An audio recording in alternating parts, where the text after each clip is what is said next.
Alright, I'm up.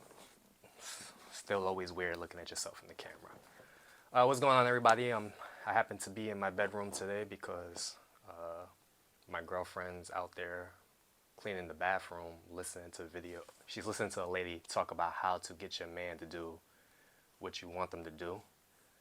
And she's listening to it out loud. And she tends to listen to this lady a lot, and it's always funny because I tend to watch her do some of the tactics to get me to do what she wants me to do, wants her to do, which is pretty funny. So I'm not sure if I should be worried, but it's pretty interesting. She's cute. But in this video, I wanted to go over some of the things that I do to manage anxiety and depression, especially during this time of the year. Wintertime is a time of the year I usually always get depressed, so I get super anxious. It tends to really spike. However, this year I happen to get more of a manage of it. I happen to handle it a whole lot better, so I thought I'd mention some of those things. And the list is quite long, so the video might be quite long, but let me just go over it, all right? First thing I do, mobility, stretching. For those of you that don't know, the reason why I started this page was because of the pandemic. In 2020, I didn't even have an Instagram until like maybe late 2019. I used to think it was like the devil. Like I hated particularly Instagram, and because I used to see how many people used to get stuck on the thing. And when I created the IG and I started doing these stretches, it was mostly for me. I never really thought it was gonna grow as much as it is. Like right now on Instagram, there's over 100,000 followers. And on the YouTube channel now, it's about 3,000 subscribers. But for me, like in 2020, I wasn't really stretching like that. And I was a massage therapist at the time, personal trainer. I was working for 2 gyms at the time. And when the pandemic hit, both gyms shut down. And this ranked up my anxiety, a great deal because one, I didn't know how I was gonna get paid. I didn't know if I could survive. At the time, I did have like maybe about 6 months worth of money to live off of, but I wasn't really sure how we were going to survive. Luckily, they did pass out those unemployment checks, which probably looking back at it hurt us more now, like as far as the economy. But anyway, that's another story. But stretching. Why stretching? All right, a lot of tension. Whenever we're stressed out, we're anxious, we're depressed, we tend to take these weird slouchy postures. Our shoulders tend to go up, and we tend to hold all of this tension in our body. All right, so by doing like simple stretches, the ones that I provide on my channels, just by simply doing that will release a lot of your anxiety. If you're depressed, more than likely it's going to give you energy. You're going to be able to do things. All right, so stretching is very key, and lately I've been ramping up my stretching a whole lot more. Every day I do about 15 to 20 minutes when I wake up. Surprisingly, I follow another YouTube channel where I follow their stretches. So I usually find like a guy or a girl at the beginning of each week, particularly on Sunday. Today I'm watching this couple is Jason and Laura Pack, where I actually follow one of their videos for a whole week. Now, why do I like to follow? Even though I know what to do, why do I like to follow other people? Because I'm definitely not gonna watch my videos because I'm usually super insecure in the camera, and I tend to like cringe a lot when I see myself. But I follow other people even though I know what to do, because I don't like to think. I like to be guided. I like to be led. And I read in an article way back then, like the more decisions you make early on in your day tends to waste energy. So you should kind of have all of your decisions already pre-made, which saves up energy. They tend to say that your brain's like a cell phone battery. So every time you have to make a decision, let's say you wake up and you say, oh, should I have eggs or should I have pancakes? Just the fact that the decision's not already made drains your battery. And then you tend to have to recharge yourself. So I like to follow somebody else. And I like to do the same video for a whole week before I switch over. Okay, so that's something I would really recommend, whether it's my videos, whether it's other people's videos. If you want to follow other people and you want to know about better stretch channels or better mobility channels, just send me a message or leave a comment in the comment section below, and I'll gladly send it out to you. All right, so that's the first thing I do, stretching. All right, because remember, we hold a lot of that tension in the body. Second thing I do, I wrote, I fast from my cell phone. I fast from my cell phone. So every morning, unfortunately, every morning I wake up, my alarm clock is my cell phone. The only thing that I check for is a text message from my father, because my father is not very healthy at the moment. So I just check to make sure there's no emergency. And as long as there's nothing there, I don't check Instagram, I don't check YouTube. And I just recently started this, maybe like 2.5 weeks ago, and I feel so much better. Now, why is this important? When you look at your cell phone, first of all, dopamine, for those of you that don't know, it's like your reward center. When you get like a like on Instagram or Facebook, or you watch a YouTube video, you're kind of like charging up and pleasuring yourself in a way where, again, you're draining your battery. It's like you're getting rewarded to do nothing. And so for me personally, I know I could get distracted and I could get drawn in, particularly into Instagram reels and shorts, and I could just waste a whole lot of time. All right, so once I'm dragged into that, I know I'm wasting time. I start to get really, really upset, and for some reason, I just can't pull myself away from it.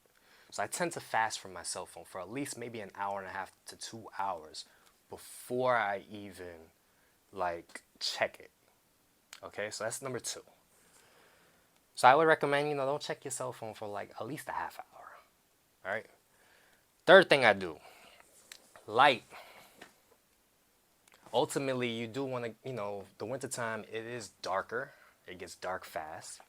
And you're not getting light. Your brain and your body and your eyes needs light. If you're not getting light, you're going to get depressed. So me, I have this thing called verilux, where, look it up, it's spelled verilux, because usually when I wake up, it's either dark and I'm not getting light. You want to get light within the first hour of your day, whether it be the sun or some artificial light. Now me, I have this thing called verilux, which is actually what's shining on me right now. Now what this does is it sets your circadian rhythm. And you want to do this consistently. Within the first hour, get some type of light into your eyes. All right, so this is very, very important. And where I got this idea from was a guy named Andrew Huberman.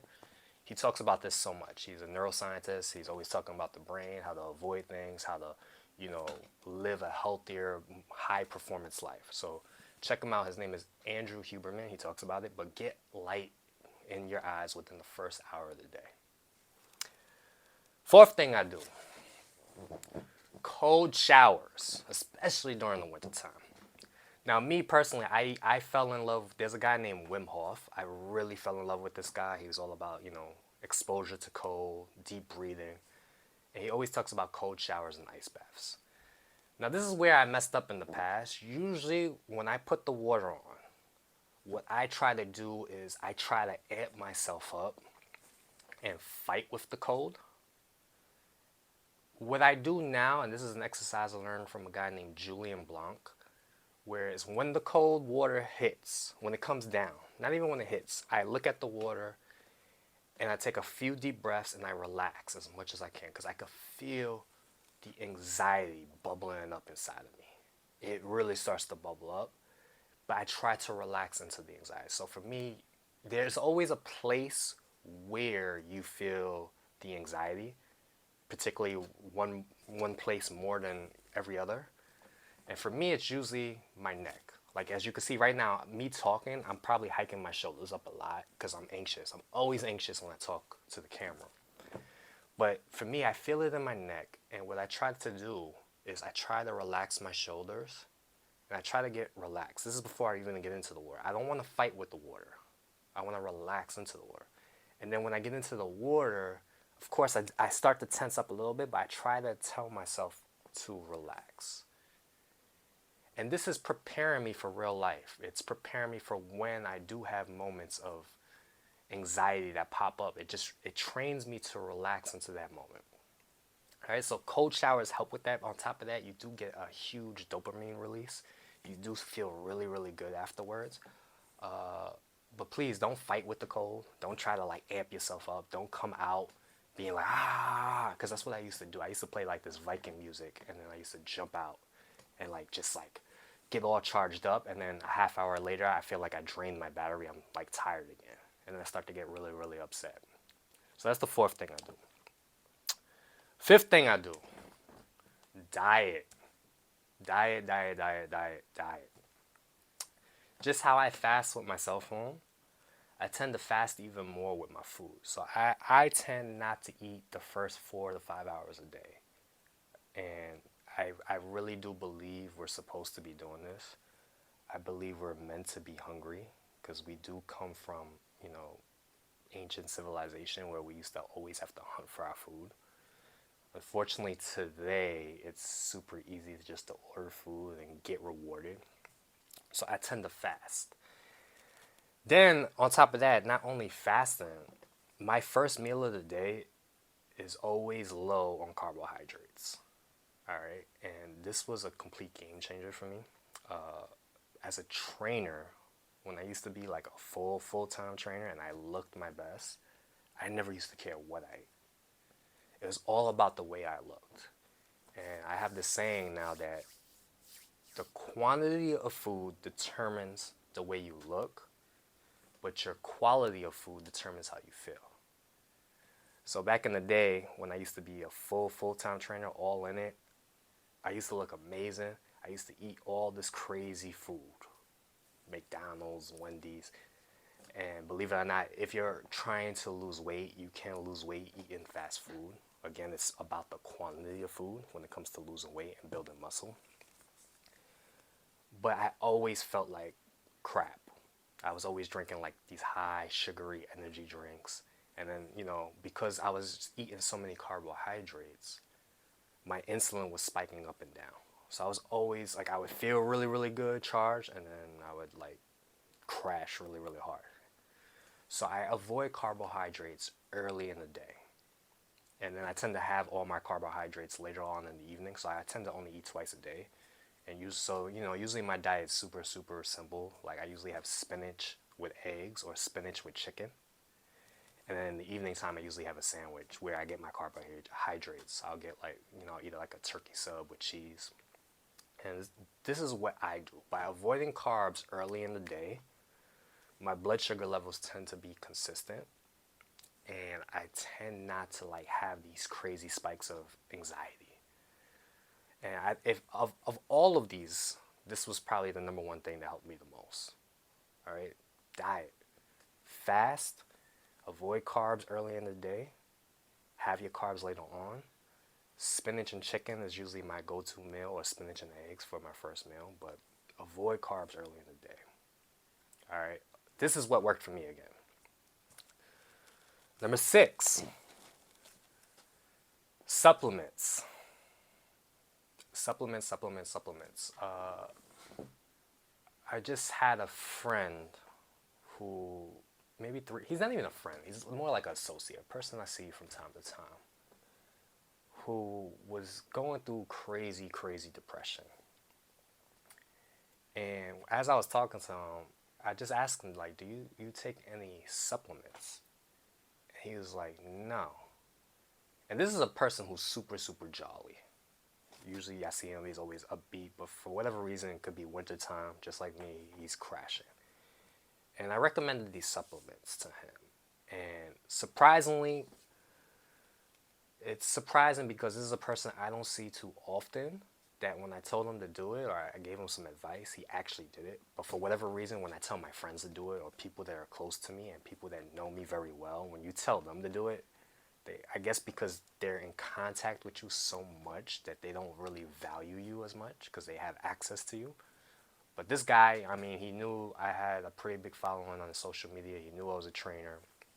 So when I told him this, surprisingly, he listened, and he feels it's only been like 2 or 3 weeks, and he's been taking it consistently. And I gave him some tips on how to take it consistently to make sure he remembers. He feels so much better. It's like night and day seeing them. And these were the supplements that I recommended: omega-3 fish oil, and vitamin D, right? Those are the first two. Like if I had to pick, like, because I'm about to recommend a good amount of supplements, but these are the main two: omega-3 and vitamin D. Because obviously with the vitamin D, we're not getting enough sun as it is, because most of us are indoors. And then the omega-3 really, really helps with the brain. Okay, so those are the first two. Other thing I recommend right before sleep was L-theanine and magnesium L-threonate. All right, and this is something I also got from Andrew Huberman, the guy I recommended earlier, which if you take this maybe an hour before bed, it's not going to help you fall asleep, but it's going to help you, when you finally do fall asleep, it's going to help you stay asleep and get high quality sleep. So L-theanine and magnesium L-threonate. Also, if you're a dude and you feel like, you're lacking in testosterone, what I take is also something called Tonka Ali, again recommended by Andrew Huberman. And this really does like spike up your testosterone, and it gets you more extremely focused. Now, it's not like artificial or nothing, it's just a herb. And what Tonka Ali does is a lot of the testosterone in our body we don't use. We usually throw it away. What this does is, I don't remember the exact science, but it uses the testosterone that you already have in your body optimally. So those are the 5 supplements I recommend. The main 2, omega-3s and vitamin D, L-theanine, magnesium and L-threonate before you go to sleep. And then if you're a guy, I don't know if women want to do this, but Tonka Ali to help increase testosterone. All right, so supplement. But like I said, this guy, night and day, like the amount, like the change in him, how much he feels better is pretty amazing to me. All right. Number 7, talk about structure. My life is very, very chaotic. I'm always on the move. I'm always on the go. And I'm also, I'm not an organized person at all. And by me sitting down and structuring my day, maybe the night before, of the things I got to do, really, really helps. I was in the military for 4 years. This is back from 2009 to 2013. And I hated I don't want to say I hated it, but I did not like the military. I did not like it. However, what the military did teach me was structure.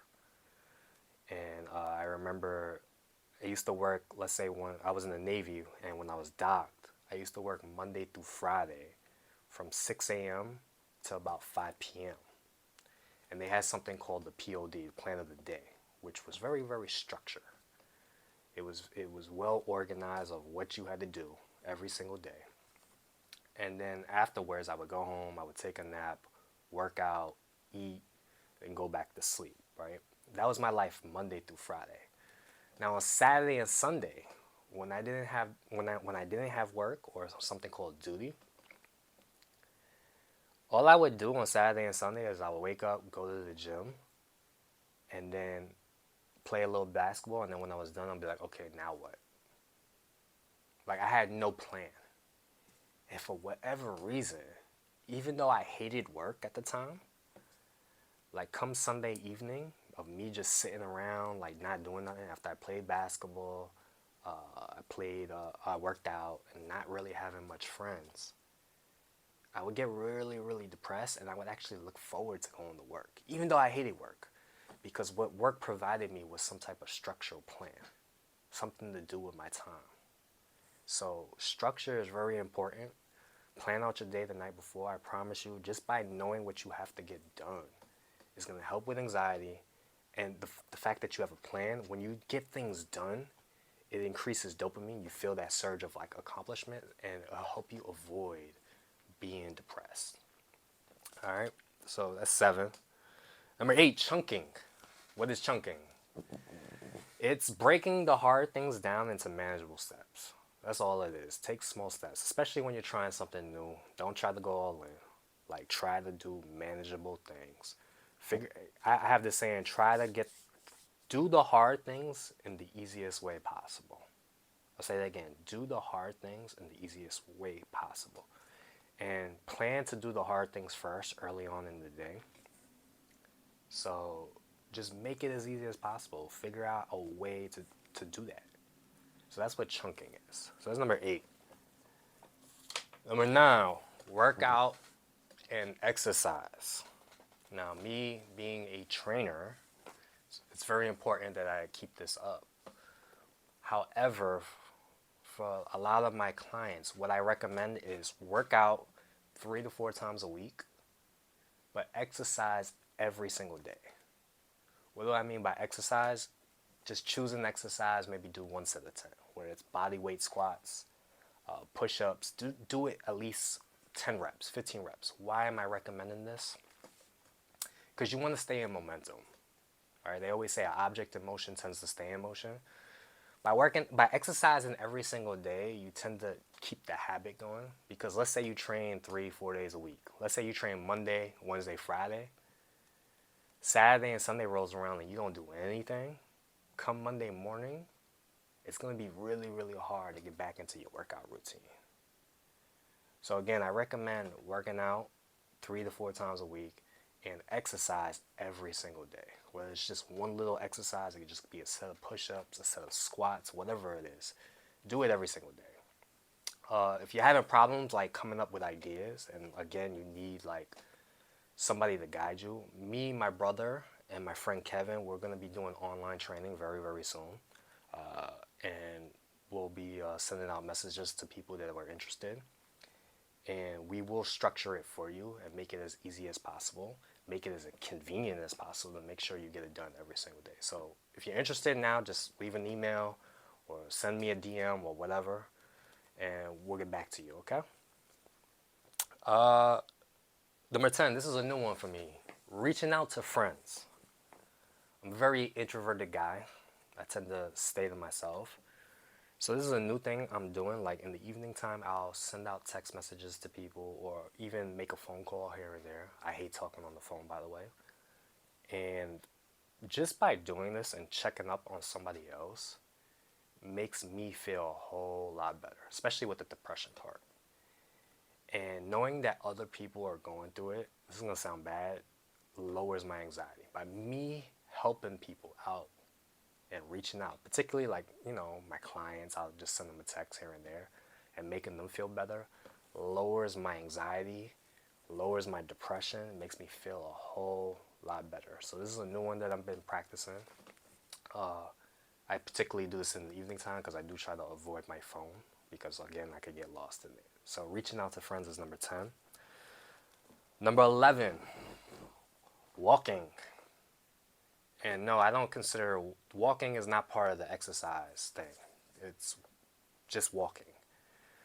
I'm very, very fortunate. Like me and my girlfriend are both health nuts.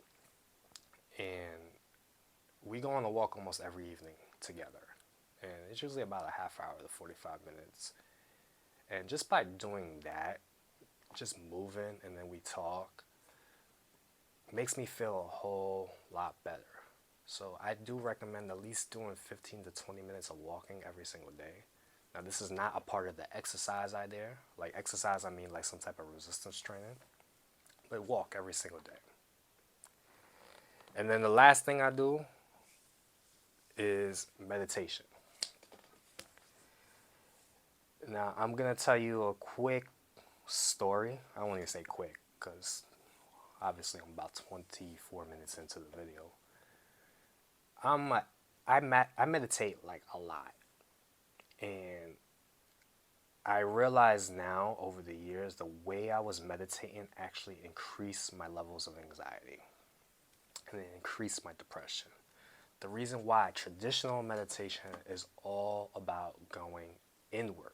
So usually I would close my eyes, focus on my breath, and it's all about feeling what's inside, right? And I take deep breaths and feelings and sensations come up.